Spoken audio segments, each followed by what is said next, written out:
Yang awalnya aku ngebuat Yepu outfit itu adalah seperti pelengkap marketnya si Yepu, di mana itu adalah mungkin sekarang itu umuran ibu-ibu milenial lah ya. Ternyata setelah aku pisahin, lah kok ternyata Yepu outfit ini tuh sekarang malah santapannya atau misalnya marketnya itu adalah anak-anak yang muda banget. Oh. Jadi malah dua-duanya ini beda sih. Yepu ini sekarang mungkin melayanin mama-mama milenial, sedangkan Yepu outfit ini melayanin para ciwi-ciwi Gen Z gitu. Oh, Jadi akhirnya aku gitu. punya dua market yang berbeda nih, nggak yang pelengkap juga akhirnya, masing-masing jalan sendiri. Yang pertama adalah dari ini sih Mbak, apa namanya, penyelenggara ya. Oke. Penyelenggara itu pasti akan jadi konsiderasi utama nih kalau dari Yepo ya. Terus yang kedua itu adalah kota. Karena meskipun misalnya nih contoh misalnya IOA gitu, dia bagus nih di kota asalnya, tapi ternyata ketika dia buka di kota lain itu ternyata nggak sebagus itu gitu. Jadi kota pun akhirnya juga bisa dijadikan pertimbangan. Contoh misalnya apakah apa ini namanya, customer kita tuh banyak nggak di sana. Kalau misalnya memang mau apa ya, mau membuka market baru sih monggo dicoba gitu. Cuman kalau dari aku pernah nyobain kota-kota yang mungkin apa itu ya Mbak ya, kota-kota kedua ya, itu memang kurang sih gitu, kurang bagus karena kita pun juga harus ini ya, mempertimbangkan dari biaya operasional juga tuh. Assalamualaikum warahmatullahi wabarakatuh. Halo, selamat datang di The Power of Modest Talk. Saya Hana Farid dan tentunya di setiap episodenya kita akan menculik salah satu brand owner yang inspiratif, kedua mau ditodong, ketiga ceritanya pantas banget didengerin karena aku tahu yang satu ini salah satu pioner untuk jilbab instan dan sering banget jilbab instannya jadi referensi para brand untuk membuat jilbab instan versi brandnya masing-masing. Ini brandnya datang dari Surabaya tapi sering bazar di Jakarta dan juga sering ditodong sama Modest Talk buat cari-cari insight apa sih yang lagi tren di industri modest fashion. Langsung saja kita undang Yang mana? Mbak Sini, Kipti. Sini, oke, halo. Dengan Kipti di sini dari Yepu Shop Dari dan Yepu Yepu Shop Outfit. dan Yepu Outfit. Seperti baju yang dipakai ini dari Yepu Outfit. Tapi kerudungnya aku inget banget pertama kali itu kayak ketemu Yepu, terus kayak hah, ada ya jilbab kayak gini. Terus waktu itu langsung Aneh-aneh, dikirimin Mbak. beberapa sama Mbak Kipti. Terus aku inget langsung bikin tutorial videonya dan itu tuh beneran langsung 10.000 sampai aku kayak oh orang tuh pengen tahu ya tentang hijab instan Betul, gitu. betul. Dan hijab instan tuh semacem-macem ini ya. Kalau sekarang iya Sekarang sih, udah Mbak. banyak, tapi Sekarang udah waktu banyak itu tuh banget. kita pertama kenalan tuh 2021-22. 2021-22 lah ya Mbak ya. Pokoknya beres pandemi ya. Dan waktu itu aku inget banget Modest Talk pertama kali kita bikin kopdar ngundang para brand owner. Mbak Kita salah satu yang datang. Dan aku masih inget di WhatsApp grup kita masih punya loh grup bertiga sama Mia. Oh ya, astagfirullah. Jadi kalau misalnya kita mau bikin webinar, kita nanya dulu sama Mbak Kita kalau kita bikin webinar ini tuh masih menarik gak ya gitu. Jadi salah satu yang suka ditodong, ditanya. Dan ternyata Yepu itu salah satu pionir hijab instan. Setahu aku ya, pionir hijab instan. Sekarang hijab instan ada di mana-mana, pastan ada di mana-mana.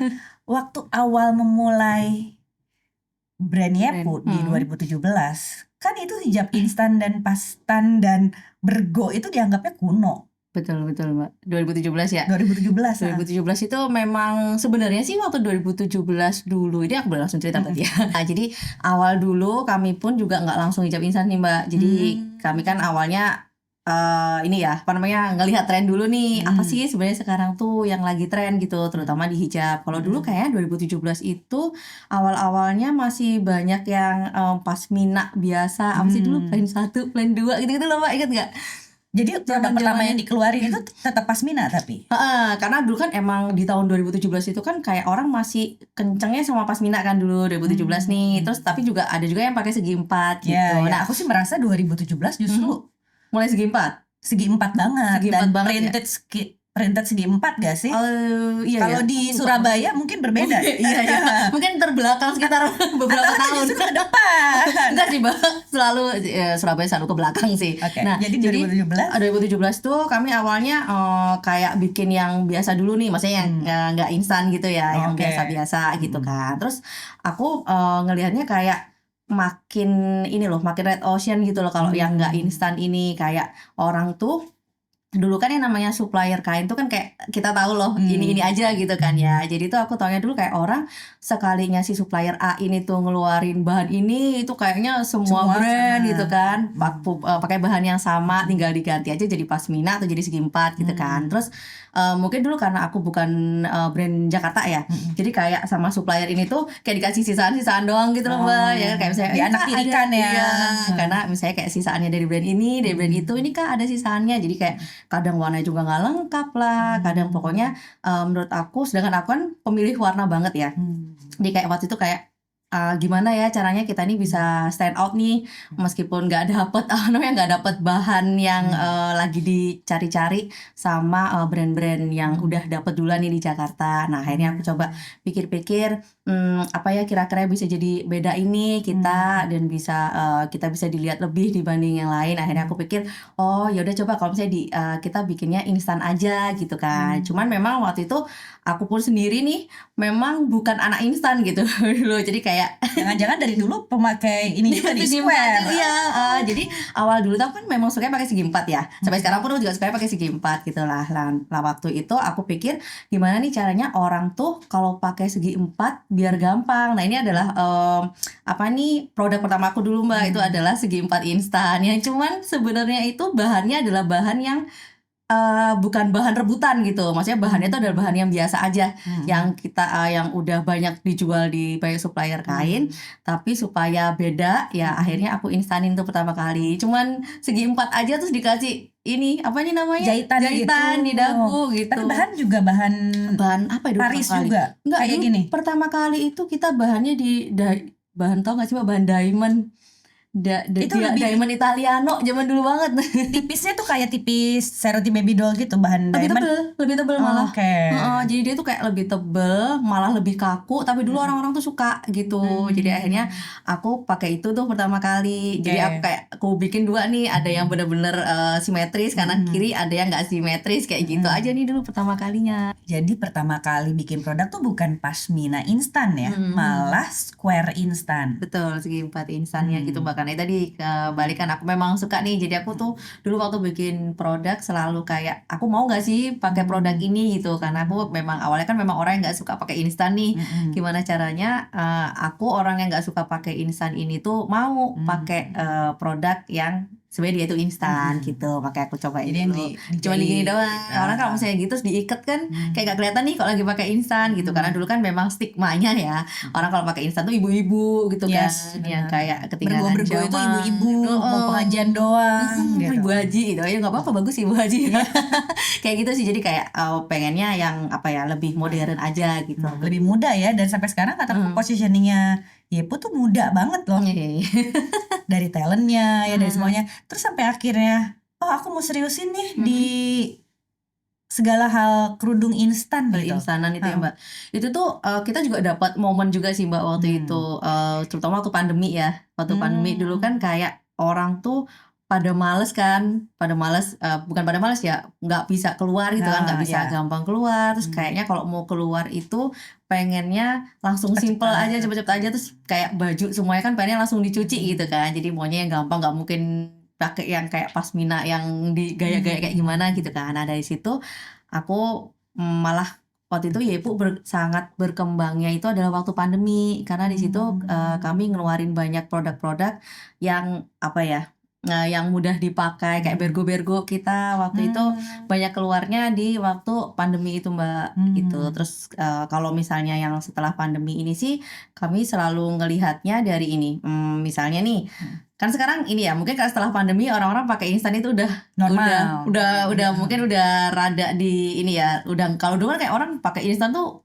banyak gitu ya setelah pandemi itu kayak orang pakai instan mulu gitu. Oh, jadi sekarang udah makin ditinggalkan. Nah sekarang ini kalau aku ngeliat ya kayak mungkin 1 tahun belakangan ini orang udah kayak mulai balik lagi nih Mbak, pakai yang non instan gitu, kayak pasmina biasa lah, yang kayak ini Mbak model-model anak zaman sekarang viskos gitu. Nah itu kan ya, pasmina yang menjuntai-juntai. Iya, nah itu kan Ya, sudah oke. balik lagi nih nggak instan gitu kan. Nah biasanya sih kalau dari situ aku ngelihatnya adalah gini, gimana caranya orang itu yang nggak pakai instan, apa ya, atau model yang dipakainya itu dari kerudung nggak instan, gimana caranya kita pakainya diinstanin kayak gitu sih. Oke. Gitu. Jadi mindsetnya adalah bagaimana menginstankan yang tidak instan. Ya gitu betul. Tapi kan tadi sendiri cerita momentumnya Yepu naik pas lagi pandemi. Padahal bikinnya 2017.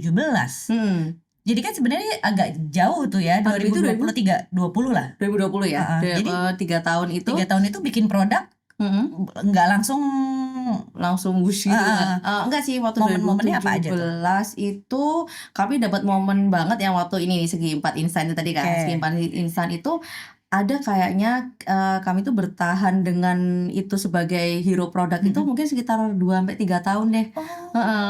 Di situ Mbak. Jadi itu tuh yang kita bikinnya, yang tadi kan aku bilang ada yang simetris, ada yang asimetris kayak gitu. Lalu juga ada yang waktu itu dibentukin jadi pasmina juga. Salah satunya yang Kaza yang dikasih cepol belakangnya. Iya, benar. Oke. Jadi sebenarnya kalau sekilas produknya kayak mirip-mirip, tapi sebenarnya beda gitu ya. Perbedaannya mungkin kecil-kecil, kayak ada yang dikasih cepol, ada yang enggak. Terus aku dulu juga sempat dapat tuh pasmina di sininya yang ada talinya. Terus ada yang talinya besar, ada yang talinya kecil ya. Iya betul. Terus ada juga yang talinya tuh di bawah kuping. Jadi apa ya Mbak, lebih ke arah kita tuh juga dengerin ini sih, dengerin customer juga gitu. Misalnya nih dengan produk yang A gitu, misalnya kita udah keluarin, misalnya contoh Kaza gitu, ada orang yang kayak Mbak aku maunya itu kayak gini bentuknya, looknya kayak gini, tapi aku maunya di bahannya itu yang misalnya yang kemarin tuh kan bahannya diceluti gitu. Kalau aku sukanya bahannya di bahan jersey gitu misalnya, atau di bahan kaos. Nah, oh iya, aku juga punya, bener, aku punya banyak banget ya Bu, aku beli sendiri loh. Tadinya aku beli buat anakku. Anakku punya yang bahannya kaos, ada tali di sininya, itu beneran kayak cuma tinggal slep langsung ditali gitu. Nanti sudah aja gitu, cepet gitu jadinya. Betul. Kalau misalnya mau cobain tadi kan coba-coba, ada yang pastan aja, ada yang pasmina, ada yang segitiga, ada yang melengkung, ada yang melengkung, ada yang ada cepolnya. Mencoba varian baru itu berapa dulu tuh kuantitinya? Kuantitinya. Kalau misalnya ini kita kayak launcingan reguler, maksudnya launcingan dari kita sendiri ya, bukan kolaborasi gitu, biasanya sih kita mungkin startnya di sekitar 300 sampai 500. Jadi nyoba-nyoba dulu. Nyoba dulu nih Mbak, misalnya nih kita biasanya kan main di sekitar 8 sampai 10 warna aja gitu. Nanti tinggal dibagi aja kuantitinya, misalnya warna-warna yang kita tahu bakal best seller tuh diperbanyak, yang warna-warna pelengkap itu mungkin nggak terlalu banyak gitu sih Mbak. Biasanya start small dulu lah, nanti kalau misalnya memang ternyata bagus nih produknya, nah itu baru kita berani buat gedein quantity. Terus ngomongin warna best seller juga, menurut aku warnanya Yepu itu aja. Yang aku bingung juga customer itu kok ya kita cekokin warna yang sama dengan produk yang berbeda itu ya mereka yang dibeli itu lagi. Dibeli itu aja. Jadi mereka cuman pengen ngerasain model yang beda, tapi warnanya sama pun mereka nggak masalah gitu. Iya, ini warna-warna biru, terus warna-warna krem dan segala turunannya. Hitam gitu-gitu aja. Abu-abu, biru ke abu, pale dusty pink. Iya. Itu aja kan. Gak pernah tiba-tiba ada magenta. Gak, marun pun juga kayak cuman kalau lagi ada momen-momen misalnya 17-an kayak gitu-gitu mendekatin Agustus itu kita adain marun, atau misalnya memang lagi tren banget kayak kemarin tahun lalu ya. Nah, itu baru kita adain. Tapi kalau misalnya enggak sih, kita nggak pernah ngadain navy, itu sebenarnya kita juga jarang. Oke, pembelinya itu banyaknya di Jakarta atau Surabaya? Pembelinya itu kalau misalnya kami lihat itu kebanyakan memang bukan di Surabaya, malah Bandung, Jakarta itu. Yang mana aku pikir juga Yepu tuh brand Bandung tadinya. Ternyata brand Surabaya. Setelah mendengar ownernya berbicara dengan kemedokan ini. Itu harus dibanggakan. Nanti kalau misalnya lokal konten. Iya, lokal konten. Terus kalau aku ketemu sama orang Sunda, logat aku juga langsung langsung sup cupi, Sunda pisan. Oh baik. Terus kalau bikin baju, nah itu setelah berapa lama? Karena kan ada Yepo Shop, ada Yepo Outfit. Baju ya, outfit itu kalau nggak salah 2020 apa 2021 gitu Mbak, aku lupa 2020 sama 2021. Nah memang nggak tahu kenapa nih si outfit ini tuh kayak alhamdulillah cepet banget gitu naiknya. Kalau misalnya Yepu itu mungkin aku ngembanginnya itu kayak mungkin ini ya, mungkin waktu Yepu dulu itu aku sambil trial error gitu, maksudnya kayak aku nggak ngerti apa-apa, aku cobain ini, oh gagal, oh cobain ini gagal, oh yang bener tuh kayak gini. Nah mungkin ketika aku ngembangin yang Yepu outfit yang kedua ini, mungkin aku udah lebih ada background nih cara ngembangin apa namanya, ngembangin produk itu seperti apa. Gitu. Kayak gimana tuh, seperti apa? Gimana ya? Apa ya dulu nih Mbak? Jadi kayak misalnya ketemu sering banget kan kayak seragam apa seragam atas bawah tuh sama gitu. Oh one set gitu. Nah itu apakah itu formulanya?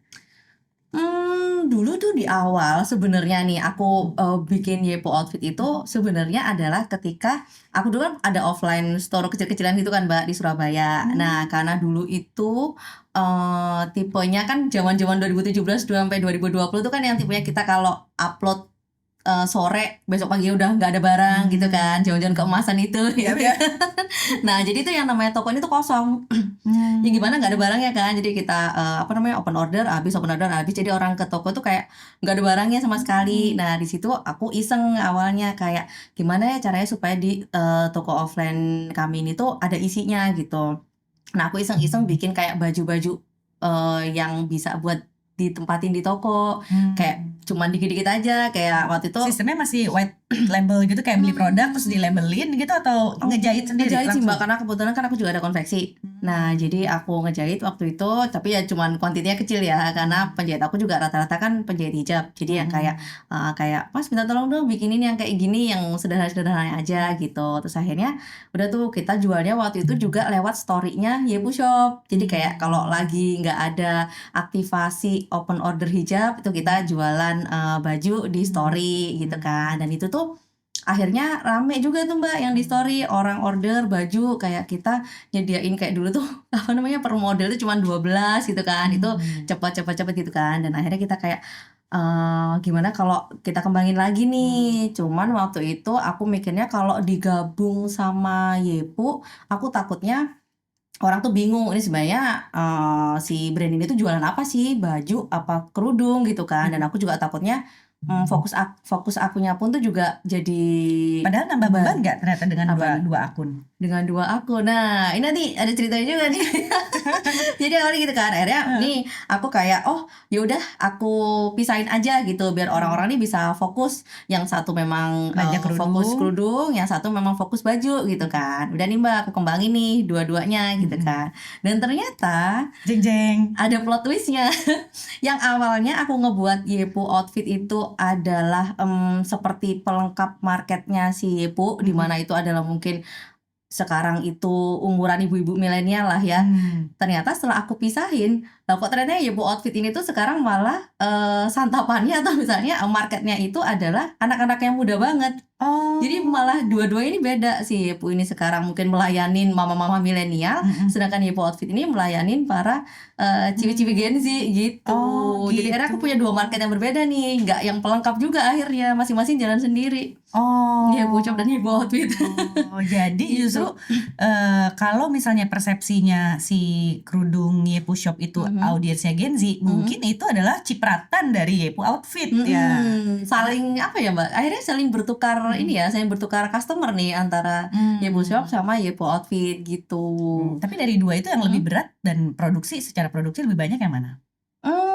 Kalau untuk sekarang ya Mbak, kalau dari segi quantity produknya, quantity pasti kerudung karena lebih murah. Iya, quantity kerudung. Tapi kalau mungkin karena harga ya, jadi revenue-nya Yepu outfit gitu. Cuman ngelihat momen juga sih Mbak, kalau misalnya kayak lagi lebaran kemarin, outfit yang lebih tinggi gitu. Atau kalau misalnya lagi banyak bazar, itu juga outfit yang lebih tinggi gitu. Kalau dijumlahin itu kerudung insert udah ada berapa banyak tuh? Yang apa nih Mbak? yang jalan Total deh, tahu. Berarti kan banyak yang nggak dilanjutin juga berarti ya. Jadi aku tuh memang tipenya kalau mau bikin produk itu gimana caranya satu produk ini umurnya panjang gitu. Aku nggak mau yang kayak satu produk cuman sebulan atau 2 bulan kelar gitu. Nah aku maunya tuh yang bisa bertahan at least setahun sampai 2 tahun gitu. Dan alhamdulillah terbukti ada beberapa produk kami itu yang bisa sampai 2, bahkan ada yang sampai 3 sampai menuju 5 tahun deh kayaknya. Itu yang ada mana tuh si pastannya itu? yang Kaza itu itu tuh dari 2018 kali ada kali ya Mbak ya. 2018 itu tuh sampai sekarang pun masih ada gitu. Cuman kan memang orang udah nggak terlalu zaman ya pakai itu ya. Tapi kalau misalnya atau udah banyak persaingan lah, betul, udah banyak yang mirip-mirip, udah banyak lebih murah gitu kan. Dan tapi stoknya pun masih ada gitu. Dan kalau misalnya kami nggak ngestokin yang warna-warna bestseller, contoh warna hitam atau gimana tuh ada aja yang nanyain, tetap ada aja yang nanyain. Jadi tetap kita isi. Tapi kan mau produk ini nggak kami suntik mati gitu, maksudnya masih ada sampai sekarang gitu. Jadi total ada berapa? 30 ada nggak? Dengan segala variannya, ada yang pasmina, square, kaos, baju seruti ada ya? Ada inner itu juga itu ada. Wow, jadi si yang bikin pola juga udah terlatih ya. Ininya nanti pengen dirubah dikit, ininya nanti pengen dirubah dikit, talinya dipanjangin, dikecilin gitu. Sambil ngedengerin ini sih Mbak, apalagi kalau pertama kali launcingan ya, itu kami selalu nanya-nanya nih, ada ininya nggak? Aku selalu bilang ke tim gitu kayak ada nggak yang misalnya kayak komplain di DM atau komplain di marketplace gitu, ada nggak yang bilang kalau ininya kurang, atau mungkin misalnya ada di review gitu, ada nggak yang bilang kurang apa. Nah itu pasti kami langsung perbaikan sih di situ. Oke. Yang aku sadarin juga kalau Yepo launching itu kayak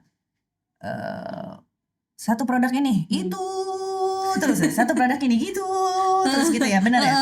Terus ada tutorialnya juga, ada warna-warnanya.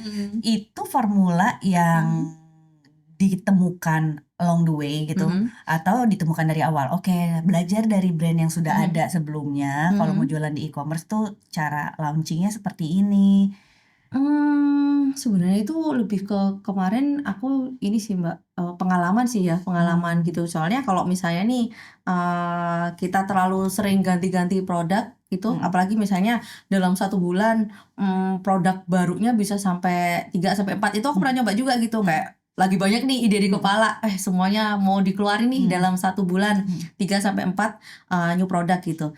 Ujung-ujungnya nanti hanya ada satu yang menang, yang diterima. Dan yang lainnya ini tuh akhirnya orang mungkin karena terlalu cepat kita tuh berganti fokus, akhirnya mereka malah yang terlupakan nih. Yang ini misalnya yang di awal bulan tuh jadi terlupakan. Jadi sebulan berapa produk berapa produk hijab instan yang dikeluarkan? Yang baru ya. Sebenarnya kalau aku pribadi nggak pernah ngenargetin saya sebulan harus ada new product, itu enggak sih Mbak. Jadi biasanya tergantung juga nih, misalnya nih lagi tren si anak-anak zaman sekarang nih pasminnya diapain sih, atau produksi gimana diapain. Nah itu biasanya aku akan manfaatin momen itu untuk keluarin produk baru itu yang versi instannya gitu kan. Nah tapi kalau misalnya lagi misalnya kami pun lagi nggak ada pengembangan produk baru gitu, misalnya pun pernah juga aku kayak maksain ngeluarin, ujung-ujungnya juga nggak bagus gitu. Jadi mungkin dalam 6 bulan kali ya Mbak ya, aku kayak ngetargetinnya itu dalam 6 bulan itu at least sekitar 4 produk baru sih yang kita berarti kebayang produknya langsung produksi banyak, cuman kontennya banyak banget. Sebenarnya produknya itu aja, cuman pengemasannya yang beda lagi gitu ya. Dan itu juga penting sih Mbak, dengan pembaruan konten tuh, jadi orang rasanya kayak baru lagi gitu, padahal sama aja. Ini konsep berjualan seperti ini apakah didapatkan setelah S1 tata kota dan S2 Chinese tourism? Ya, Chinese tourism. Dari tata kota Chinese tourism S2, terus bekerja juga di bidang tata kota. Bekal apa ya yang diambil sampai sekarang sehingga membuat Yepo? Apa ya Mbak, kalau misalnya dari apa itu ya, pendidikan ya, tidak ada. Jangan-jangan produk udah ada yang dari Cina juga tuh. Pasti Enggak itu sih. kalau enggak. Enggak. Pasmina instan itu kataku asli Indonesia yang Iya, dipraktik lah gitu. bener-bener. Enggak sih Mbak, kalau dulu sih aku tuh sekolah nggak nih, maksudnya sekolah tuh karena memang bapak sama ibu mungkin dulu ngelihatnya nih mereka bosen kan, maksudnya mereka taunya tuh berdagang gitu, dan pengennya anaknya ini tuh jadi yang kerja kantoran gitu, jadi PNS atau apa gitu kan, jadi dosen gitu, kayak disekolahin lah gitu. Cuman pada intinya waktu sekolah pun juga aku masih, waktu kuliah pun aku juga nyambi-nyambi jualan kerudung. Oke, ternyata benih-benih berwirausaha itu lebih kuat gitu Iya, ya, walaupun udah betul. disekolahin sampai S2. Ini ternyata berbeda ya, ada orang tua yang kerja kantoran pengen anaknya kantoran. Ini orang tua berwirausaha pengen anaknya kantoran. Kantoran. Gitu. Jadi emang ternyata direncanakan untuk kerja kantoran tapi Ujung-ujungnya ujung-ujungnya berwirausaha gitu. Oke, balik lagi tadi produk udah kita acak-acak dari segala macam bentuk hijab instan gitu. Dan tadi juga diceritain kalau ternyata bajunya itu yang audiensnya Gen Z. Sampai akhirnya bergeser ya, bertukar audiens lah, bertukar customer dari yang ibu-ibu milenial yang belanja Yepu Shop dan anak-anak Gen Z yang belanja baju Yepu Outfit gitu. Kalau aku ngelihatnya Yepu tuh sangat Gen Z dari awal. Jadi baru ngobrol kayak gini nih, baru oh ternyata tuh yang pakai instan ini masih milenial ya. Pikir tuh Gen Z karena talent-talentnya tuh muda-muda cilik-cilik gitu, kayak Gen Z banget gitu. Itu karena talentnya yang timnya yang Gen Z jadi ke bawah-bawah gitu, atau emang dari awal ternyata audiensnya banyakan Gen Z nih, yuk kita dibungkus jadi Gen Z gitu. Sebenarnya sih Mbak, kalau misalnya kita by data ya, itu memang kalau followersnya Yepu sama customernya Yepu, karena mungkin dari segi harga nih, dari segi harga memang kita nggak yang ini ya, nggak yang harga-harga tinggi banget gitu. Mungkin ada di harga-harga ibu-ibu muda kali ya. Jadi anak-anak kuliahan enggak, ibu-ibu yang udah mungkin yang sudah apa ya, yang sudah punya daya beli yang bagus banget itu juga enggak. Jadi masih di tengah-tengah aja gitu ya. Mungkin ibu-ibu muda yang anaknya masih umur ya, masih toddler ke bawah, masih toddler ke bawah gitu. Itu sih sebenarnya market paling besar kami di sana nih. Gitu. Jadi kayak 20-25 25 tahun ke bawah gitu ya. Iya. Jadi mungkin ibu-ibu yang masih mau dipanggil Kak lah ya. Oke. Aku juga mau loh dipanggil Kak, bukan Tante. Itu sih warga kita sih Mbak. Jadi makanya dari segi konten pun kadang kami campur juga nih. Misalnya mungkin memang mukanya ini muka-muka Gen Z gitu, tapi kontennya itu memang yang relatable sama ibu-ibu. Misalnya contoh kayak style hijab buat ngambil rapot gitu misalnya nih, kayak gitu. Tapi mungkin stylenya ini nggak yang ini banget, nggak yang ibu-ibu banget gitu. Jadi gimana caranya, kan kalau sekarang ibu-ibu ngambil rapot kan pengennya terlihat wow ya gitu. Kadang ada yang nih beli, Kak buruan ya, soalnya mau dipakai buat ambil rapot gitu. Oh jadi itu ya Mbak, formulanya, wajah Gen Z tapi konten milenial. Audiensnya ya, mereka kan pengen yang begitu. Karena yang milenial pengen kelihatan Gen Z, jadi talentnya yang dipilih yang ciwi-ciwi Gen Z. Padahal itu talent semuanya belum pada punya anak. Gak ada. Jadi tim aku pun juga semuanya kan Gen Z nih Mbak. Tim konten aku ya apalagi ya, itu semuanya Gen Z. Jadi mereka pun juga kadang kalau misalnya nih bikin apa nih konten plan ya, konten planning gitu. Kalau misalnya aku ngelihatnya kayak ini kayaknya kurang masuk nih ke ibu-ibu, nah itu juga ada nih, ada saran-saran aku juga. Terus misalnya kayak manajernya kreatif aku juga kan umurnya masih seaku juga nih, jadi kayak dia bisa nih ngasih masukan ke teman-teman yang masih muda-muda. Jadi para eksekutornya ini sebenarnya masih Gen Z semua. Jadi belum ngalamin tuh bagi rapor, anak sakit, persiapan pernikahan, belum. Tapi di input insight-insightnya tuh dari Mbak Kipti. Pun begitu juga nih Mbak. Jadi kita juga saling bertukar nih. Kan tadi aku bilang kita ada Yepu Shop sama Yepu Outfit. Nah begitu kita bikin konten tentang Yepu Outfit, itu mereka yang lebih bermain nih ininya, ide-idenya gitu. Kadang ada juga ide-ide aku yang dipatahkan nih waktu di Yepu Outfit, dibilangnya Mbak maaf tuh terlalu boomers gitu. Itu juga ada gitu Mbak. Jadi ya memang kita di tim konten Yepu ini saling bertukar aja gitu. Ya. Apa coba contoh yang terlalu boomers itu? Coba. Apa ya contohnya itu? Oh, kayak ini nih Mbak. Apa itu namanya? Apa sih Mbak namanya? Bio ya. Bio IG gitu. Bio IG aku kan kapan lalu tuh masih yang kayak apa ya? Kayak yang terlalu mendeskripsikan apa ya? Pekerjaan kita, biodata kita gitu. Bio di analisa platform ini di apa namanya di brand. Oke. Bio di brand itu aku kemarin tuh kan kayak yang terlalu detail banget gitu kan. Yang zaman-zaman dulu deh itu nggak aku ganti kayak dari tahun 2020 tuh nggak aku ganti gitu loh Mbak. Nah gitu tuh mereka akhirnya bilang ke aku, Mbak boleh nggak ini bio IG-nya diganti. Itu udah jadul banget Mbak, itu kayak boomers dia bilang gitu. Nah terus yang sekarang tuh kayak gimana Kak? Terus dia bilang yang sekarang tuh modelnya tuh kalau bio IG-nya brand tuh kayak gini-gini aja Mbak, cuman kayak pendek-pendek aja, nggak usah kayak dulu kan ditulis nih apa namanya Shopee-nya apalah, TikTok-nya apa gitu, jelas gitu loh Mbak. Nah itu katanya mereka udah nggak zaman Mbak, sekarang gini-gini aja. Nah yang apa namanya yang link-link kayak gitu dimasukin ke Linktree aja kayak gitu. Jadi lebih pendek kayak gitu deh. Oke, langsung dibuka ini yepo.outfit. Memang earth tone outfit. Titik. Udah. Hijab collection Yepo Shop. Link order semua di Linktree. Jadi nggak perlu kayak kalau dulu kan Shopee order by WA apa website lalala itu kata mereka udah bertahun-tahun yang lalu gitu. Itu adalah sebuah insight gitu. Terus Yepo juga termasuk brand yang sering bazar.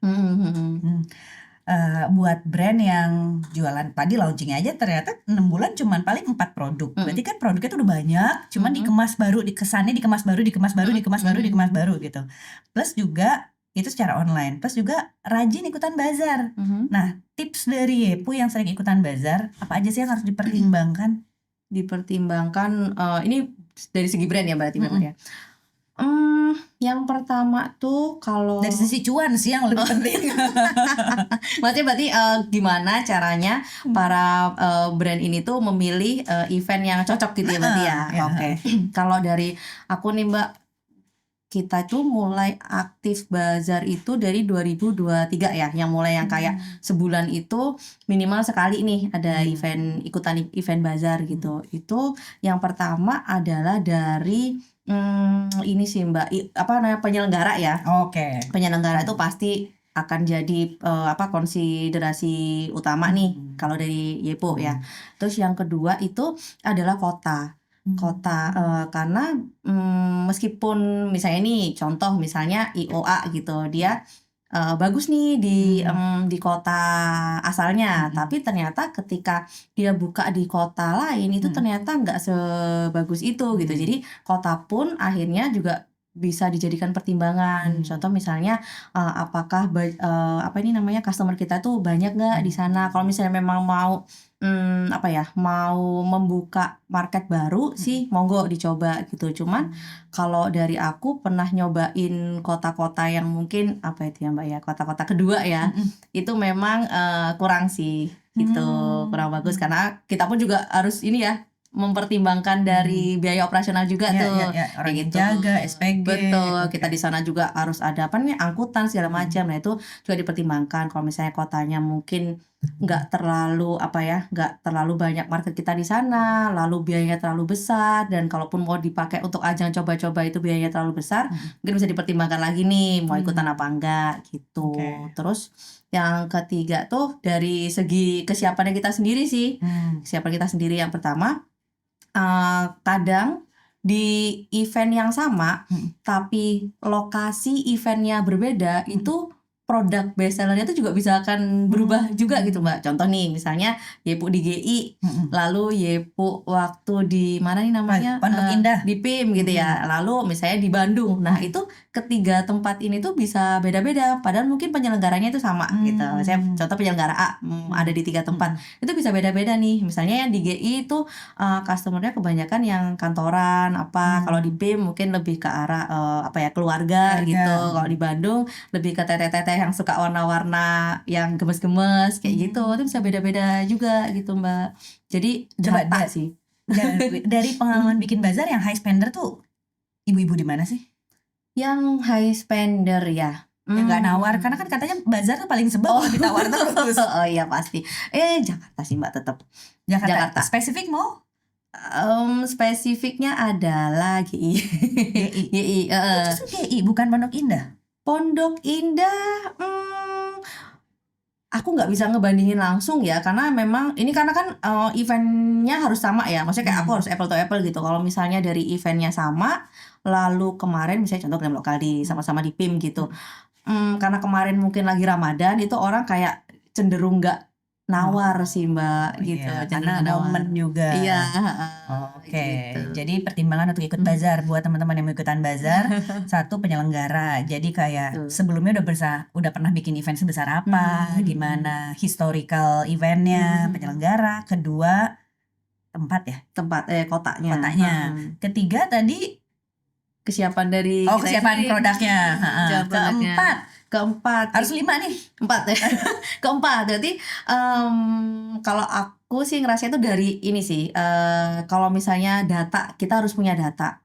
Kalau misalnya mungkin buat yang baru banget nyelenggarain apa atau ikutan bazar, gak apa-apa sih itu dibuat sebagai ongkos belajar untuk mengumpulkan data. Kalau misalnya memang mau benar-benar serius ya, serius untuk nyebur ke event. Karena jujur dulu awal-awal kita ikutan event juga dapatnya juga minimalis gitu.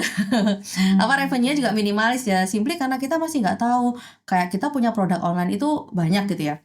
Punya produk online banyak dan kita tuh kayak pengen semuanya di display gitu.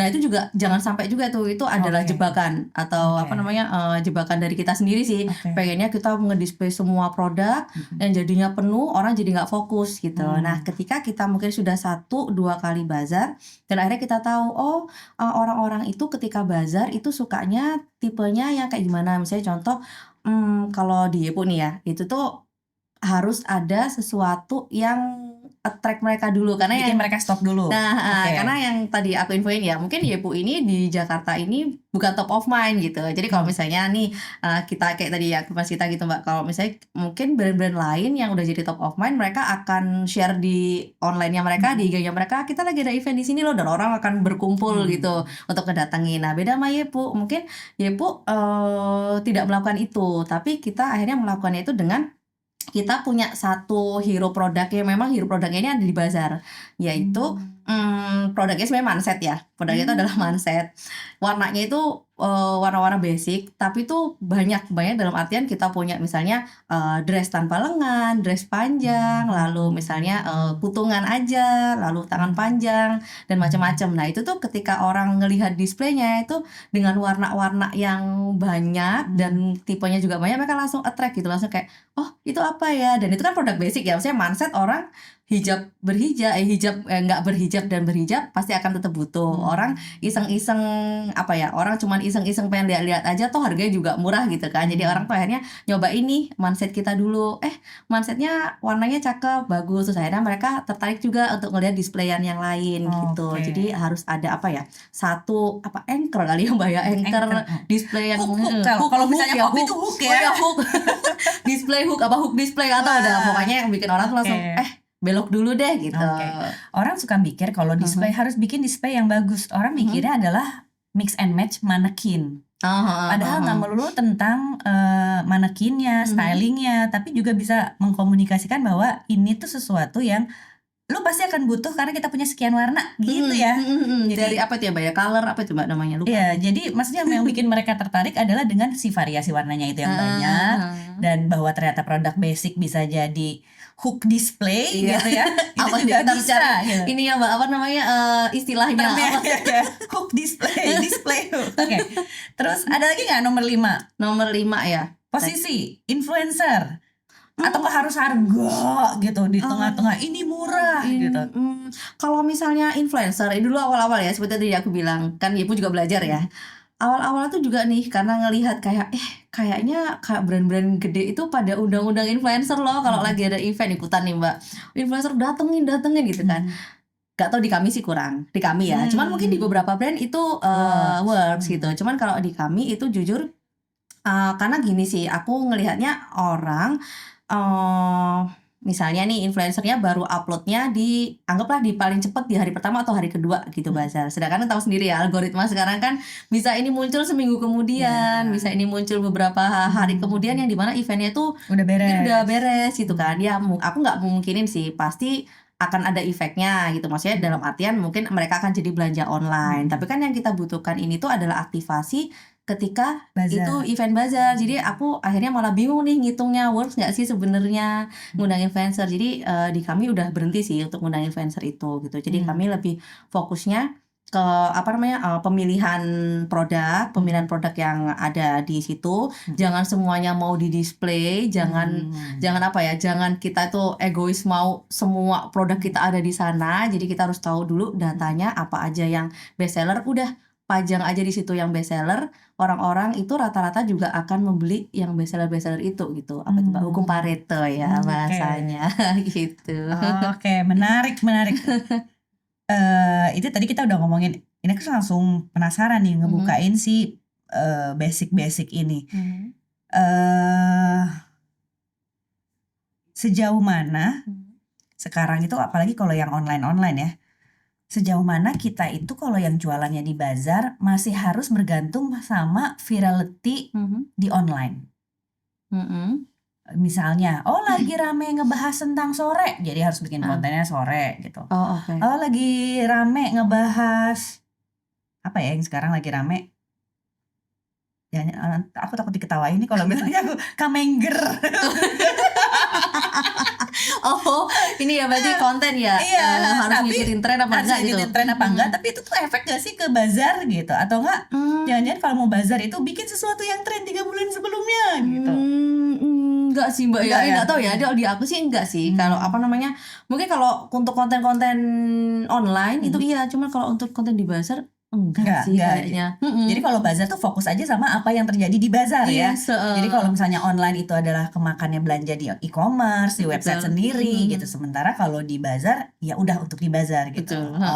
Jadi kayak ya udah saat itu aja trafficnya lebih penting trafficnya dari eventnya itu sendiri sih, dan gimana caranya si event ini udah ngasih traffic banyak ke kita, gimana caranya kita bikin ya sama kayak iklan ya. Ya kan iklan kan cuman ngasih ini aja ya, lead aja ya, traffic nih ke kita, tapi gimana caranya kita membuat traffic itu menjadi sales gitu. Nah, fokus ke situ aja kalau bazar. Kalau bazar fokus ke displaynya, terus warnanya, SPG-nya berarti ya gitu. Jadi di momen itu.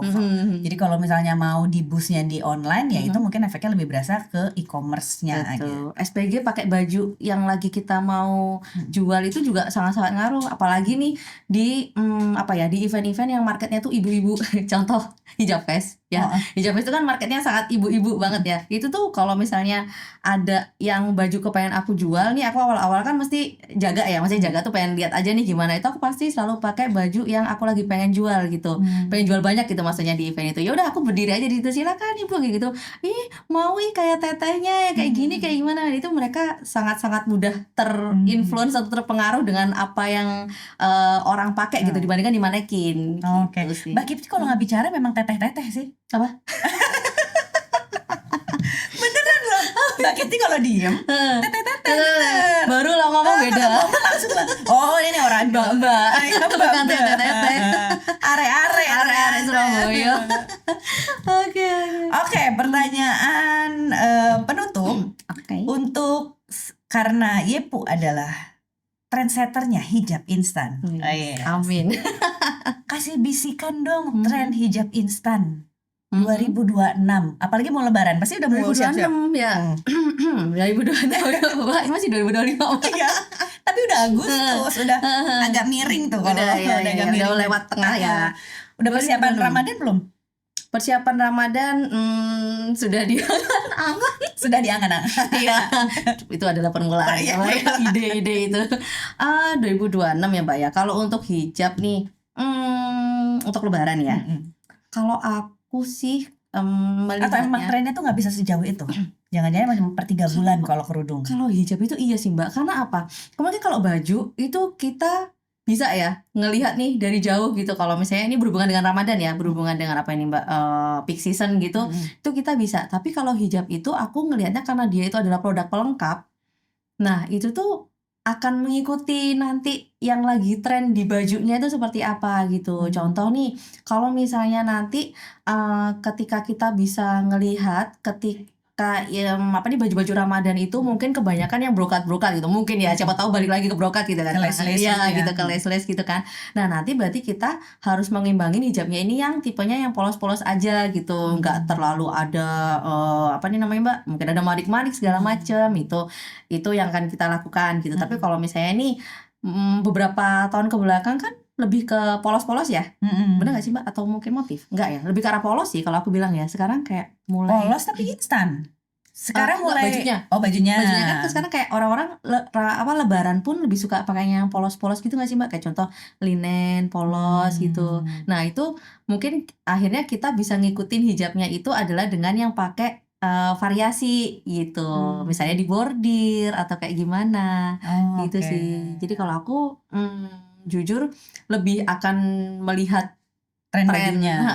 Walaupun karena kataku tren baju lebaran print itu nggak akan mati kayaknya. iya sih. Tapi kan warnanya Mbak, biasanya warnanya tuh akan misalnya kayak tahun ini ya. Tahun ini tuh apa Mbak? Marun, dark brown gitu kan. Nah, kalau tahun kemarinnya bisa beda lagi gitu kan. Jadi karena memang pada dasarnya hijab itu ketika lebaran memang jadi pelengkap aja sih, ya kan? Nggak mungkin orang nggak terlalu fokus sama hijabnya gitu. Jadi kita akan mengikuti. Kita kan tadinya mau bikin hampers bareng ya.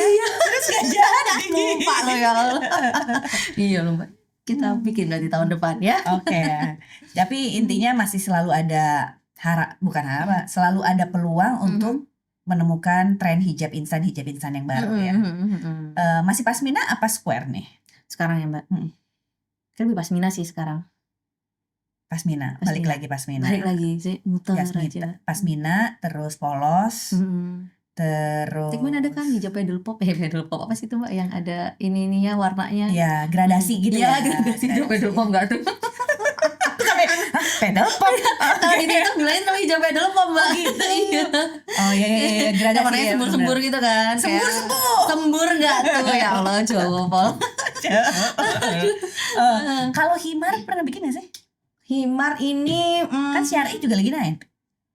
Jujur kita enggak sih Mbak, karena emang beda. Memang beda. Sempat dulu mencoba gitu, tapi memang bukan market kita. Karena memang menurut aku himar itu segmented banget ya, kayak dan pun orang-orang yang lebih mature banget gitu ya. Dan mereka biasanya kalau udah punya langganan ini ya udah itu aja yang bakal dituju gitu kan brandnya gitu. Jadi kayak jadi itu bocorannya kalau yang belanja himar, belanja bajunya baru himarnya di situ ya. Benar-benar himar itu sekarang lagi naik sih. Cuman kita belum berani. Oke, kalau gitu. Terima kasih Mbak. Terima kasih Mbak Hana dan siapa nih kakak-kakak yang lain. Ntar kita masih pengen sih ke Surabaya jalan-jalan gitu, terus bikin bazar di Surabaya. Walaupun berat ya, ternyata Surabaya ya. Mending Malang. Oke, Malang. Mending Malang, serius. Oke, Surabaya kita kuliner aja. Iya. Oke, terima kasih Mbak Kitty udah datang ke studionya Modest Talk. Terima kasih juga sudah diundang di Modest Talk, kita bercerita-cerita. Oke, jangan lupa buat subscribe dan tunggu episode selanjutnya. Saya Hana Farid undur diri dan Mbak Kitty dari Yepu Shop dan Yepu Outfit pamitan dulu, kita ketemu di episode selanjutnya. Wassalamualaikum warahmatullahi wabarakatuh.